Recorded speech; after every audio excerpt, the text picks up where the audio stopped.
দেশের জ্বালানি চাহিদা মেটাতে আমদানি করা হচ্ছে অকটেন ও ফার্নেস অয়েলের আরও দুটি চালান। জ্বালানি সরবরাহ স্বাভাবিক রাখতে মালয়েশিয়া থেকে মোট ৫১,০০০ মেট্রিক টন অকটেন ও ফার্নেস অয়েল নিয়ে দুটি জাহাজ চট্টগ্রাম বন্দরের পথে রয়েছে।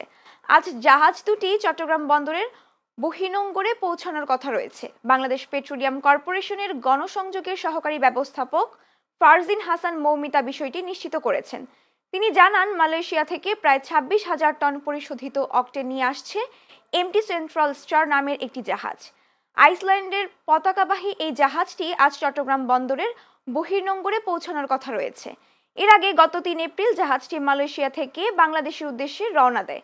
বর্তমানে আন্দামান সাগরে অবস্থান করছে জাহাজটি। তিনি আরও জানান, একই দিনে মালয়েশিয়া থেকে ২৫,০০০ মেট্রিক টন ফার্নেস অয়েল নিয়ে এমটি স্টার্ন কুইন্স নামের জাহাজও দেশে আসছে।